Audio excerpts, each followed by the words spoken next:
I'm here today with Alison Cornford-Matheson, founder of cheeseweb.eu, where Alison and her husband Andrew document their travel and culinary experiences in Europe and beyond, and where Alison shares her stunning travel photography. Alison started CheeseWeb in 2005 after the couple moved to Belgium for Andrew's corporate IT job. As she wasn't eligible to work, she started CheeseWeb as an outlet for her newly ignited passions for writing and photography. By the time I moved to Belgium in 2009, CheeseWeb was a go-to resource for information on expat life in and around Brussels, restaurants in Brussels, and travel in Europe. Thanks for joining us, Alison. And let's get started. Maybe you can tell us a little bit more about what inspired you to start CheeseWeb. Oh, well, my background is in journalism and photography, but where I was living in Canada, small town, well, big town by Canadian standards, small town globally, there really weren't any jobs in journalism. So, I mean, I had done everything from managing a gift shop to when we left, I was actually working in admissions at a university. So nothing related to what I had trained for at all. Yeah. And when we came to Belgium, as you said, I wasn't legally allowed to work, and we were living in Flanders at the time too. So, I mean, I didn't speak Dutch, so even if I could work, I probably couldn't find a job where, I could get around the language thing. Yeah, so I've wrestled with those too. Yeah, exactly. Of course, we didn't think, oh, hey, we speak French, we should move to the French part of Belgium, but that's a whole other story. Hindsight and all that. So I just kind of fell back on the things that I loved, and that was writing and photography, and we've always both been really passionate about travel. So the one thing that was kind of getting me through in those early days was traveling around Belgium and traveling to the neighboring countries, and just one of the things about living here that, we love so much is it is so easy to travel in and around Belgium and also out of Belgium. Yeah. So all of those things really got me inspired, and I wanted to share those with friends and family back home. When I first started CheeseWeb, I had no idea that this was ever going to turn into a job. Or that more people than my mom and my best friend back home would even be looking at it. So certainly, I would love to say it was all part of the grand plan, but there was no plan.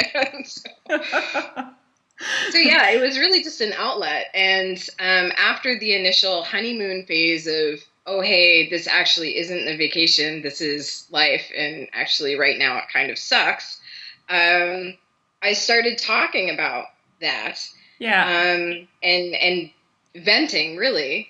And I was surprised how many other expats, particularly trailing spouses, were chiming in and saying, oh, I'm living in Germany and I'm going through the exact same thing, or I'm in Hong Kong and, it's the same thing for me.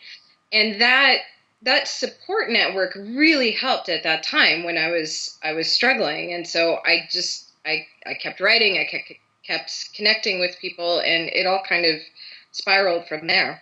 Yeah. I mean, you've touched on it a little bit, but in those early days of CheeseWeb, how did creating the written and visual content and running the website change your experience of living in Belgium? Well, certainly there was that expat network, and originally it was much more of a global network. So just connecting with other women around the world who were going through the same things that I was going through, and that helped. And then eventually it turned into other women in Belgium who were going through the same thing, who reached out to me and said, I just moved here a couple months ago. I'm feeling the same way. I find it really hard to meet people. Are you interested in having a coffee? And so it went from this kind of online support group to actually meeting people in person, which really helped as well. Yeah. And then over the years, as I started becoming more comfortable here, it really helped in terms of networking. I'm not a natural networker. Yeah.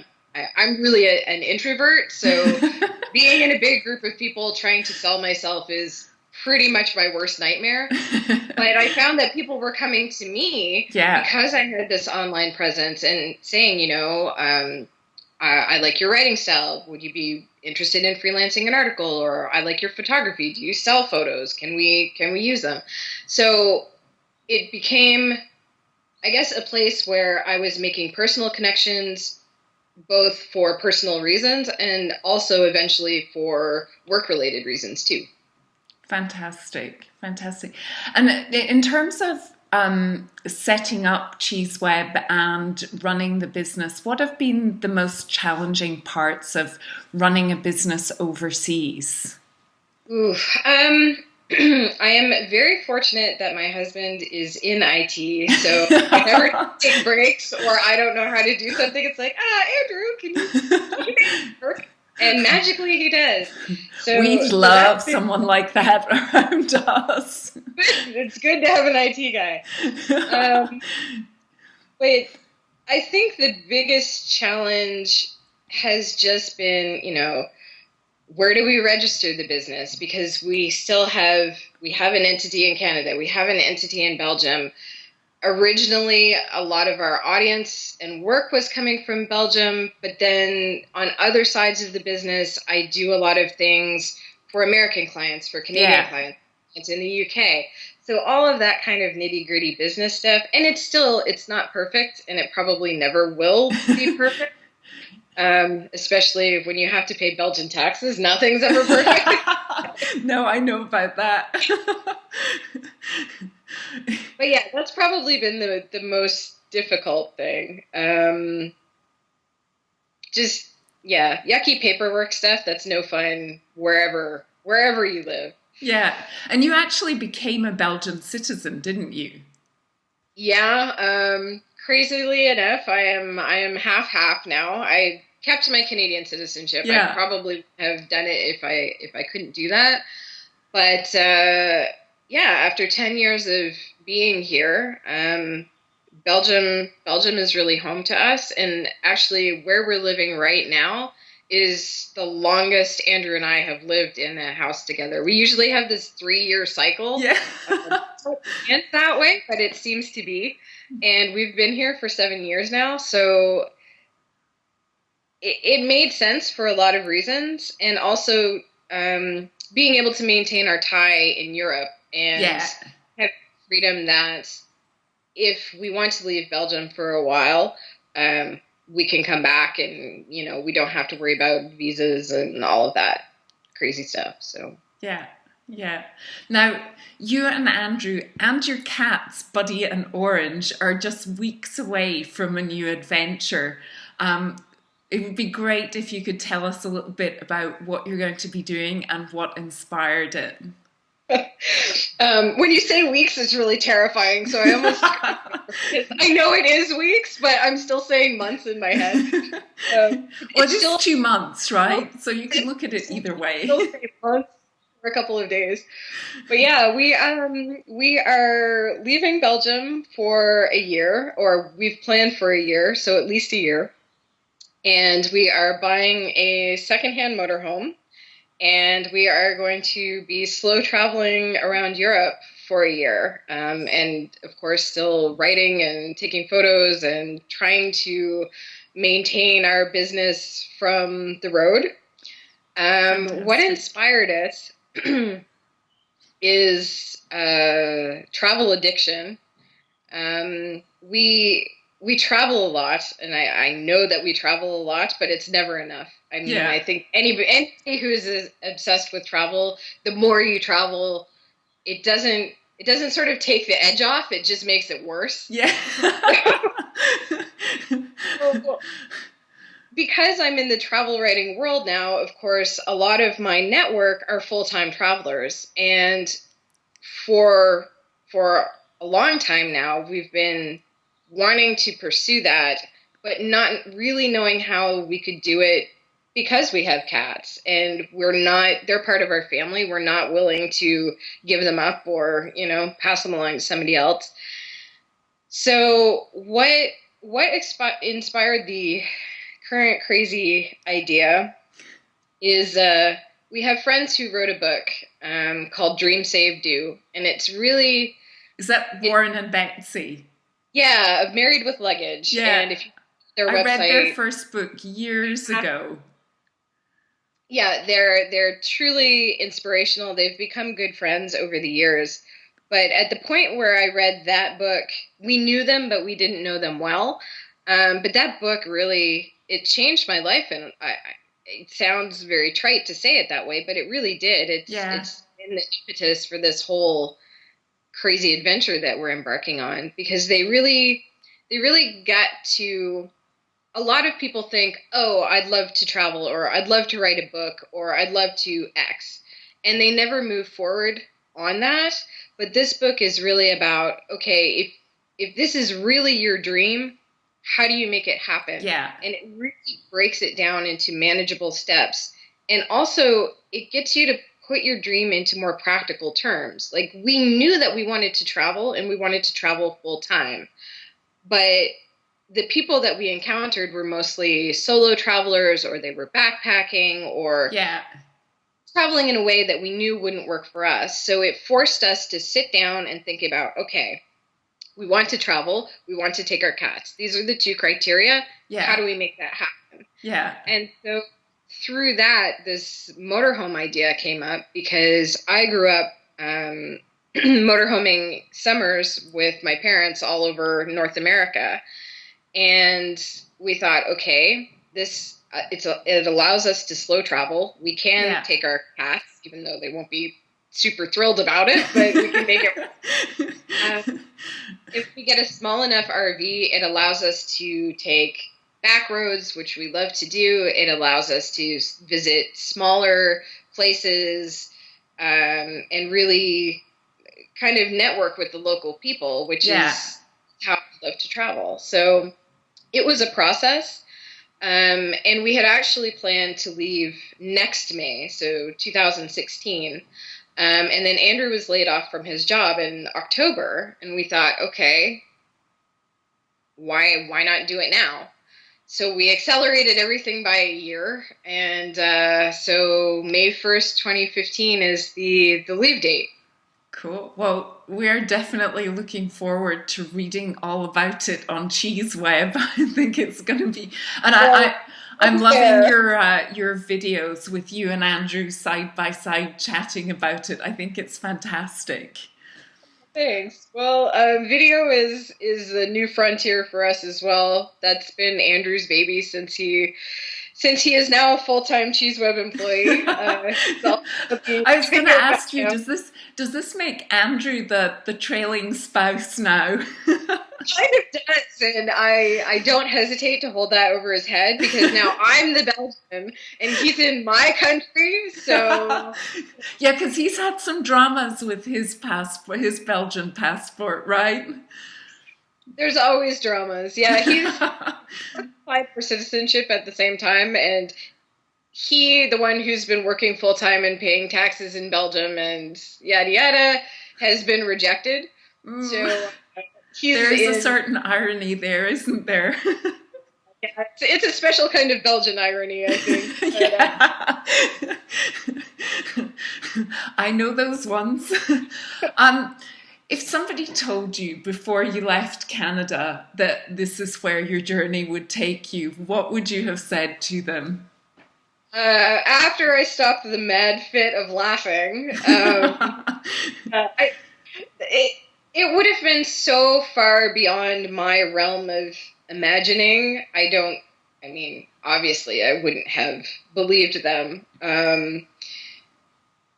From probably the time I was in high school, going through travel magazines, I dreamed of doing that, of having a life of travel and being able to tell my story to people and seeing my name in print and all of those things. But I don't know that I ever believed that it would be any kind of reality.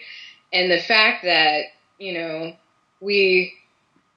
I sort of accidentally stumbled my way into all of this. It's hard to believe. And we worked really hard to get here, but yet there's also been so many elements of luck or fate or whatever you want to call it for everything to align in the way that it did. Yeah. So yeah, it's really grateful. Yeah, it seems like it's been a real evolution, and it's just you've had I guess, the sense of adventure to jump on the opportunities as they've come along. Yeah, I mean, I'm certainly not a naturally brave person by any stretch of the imagination, but I think one of the things that being an expat taught me is that you really have to learn to go with the flow. Certainly living in Belgium, that was an early lesson that you can't fight things. You just have to sit back and let it happen and have faith that eventually things will work out the way they're supposed to. You're talking about the commune there, aren't you? Maybe a little bit. Yeah, it's definitely been a lesson in flexibility and kind of going with the flow and taking opportunities when they come up. Yeah, yeah. Any regrets? Anything you'd do differently? I'm not a person really who dwells on regrets because, as I said, I mean, so many things had to align for us to get to where we are today that even the bad stuff, if it didn't happen, it probably wouldn't have worked out this way. Yeah. But that said, hindsight is always 20/20. Yeah. So if I had a do-over, or if we decided to become expats in another country, certainly there are things that I would do differently. And I think the big one is just forcing myself out of my comfort zone earlier, because fear really held me back for the first few years, and just fear and worry. I stopped myself from doing a lot of things sooner than I should have. And I think if you're brave enough to take on this challenge, you're brave enough to do whatever else comes from it, whether that's, trying to deal with shopkeepers in the local language, or using public transportation, or starting a business, Yeah. The little things right up to the big things. If you can undertake this whole thing, you can take the challenges head on. And I think that's the biggest lesson that I learned. Fantastic. I mean, you've probably touched on my next question that probably partly answers it, but maybe I'll ask it anyway because you might have something else to add. I mean, as you know, at Thriving Abroad, we're all about owning your experience as an expat partner and finding the opportunities that expat life offers. And there's absolutely no doubt that you've done that, even though you've talked about fear and holding back a bit. But what piece of advice would you give to someone who's about to embark on becoming an expat partner today? Certainly, I mean, as I said, push through the fear. I would also say, if you find yourself in the situation where you can't work, take that opportunity and do something that makes you happy. And whether that's starting a website or taking a class or starting a business, whatever, use that time and don't waste it, because I know there are kind of two groups of expats, and then that for some people it becomes a lifestyle and you move from place to place. And then for some people it's kind of a set thing and that you're going back home. And I have friends in both of those categories, and I've seen people who have used both of those lifestyles to great advantage. And I've seen people who have completely wasted it. And I think whether you have 2 years or a whole lifetime as an expat, use those opportunities while you have them. Yeah. As much as possible. And my only other piece of advice is do as much research as you can. And I did, but I still wasn't prepared. And I think now there's so much more support, and it's easier to find information. It's easier to find people who are living this. I mean, when we started, it was just the very, very early days of blogging. I mean, Yeah. No Blogger, no WordPress. My first blog was cobbled together HTML. Uh, Horrible, horrible, horrible. But yeah, I mean, there's very little that you can do now that nobody's done before and that nobody's written about online. Yeah. So just use that to your advantage and make connections and research, and yeah, that will help a lot. Yeah, I guess the challenge now is that there's so much out there. It's working out what really works for you and what's relevant to you rather than scrambling to find it in the first place. That's absolutely true. I think I'm a person who often suffers from analysis paralysis. Peter and I were talking about this yesterday in relation to buying the motorhome. Now that we have options, we're like, ooh, do we do this or do we do that? So, okay, yeah, research, it can go too far the other way, but I think it's better to prepare yourself as much as you can. Yeah. Just kind of go blindly forward. Well, and I guess on your motorhome, you have a deadline. Yeah, well, having a deadline is sometimes a good thing. You have to eventually make a decision and just go with it. You'll have that motorhome in, what's it now, 65 days? One way or another, we will have something. Great. Well, listen, Alison, I won't take up any more of your time, but thank you so much for talking to me today. Your story of transformation and how you've taken advantage of the opportunity of living overseas is such a great inspiration to expat partners who want living abroad to be about them as well. We wish you and Andrew all the best as you head out on your new adventures. And we're definitely looking forward to reading about them and seeing the pictures and watching the videos and, of course, drooling over the restaurant reviews and recipes on CheeseWeb in the coming months. So, yeah, thanks again and best of luck. Thanks so much. And it was great talking to you. You too. Thanks.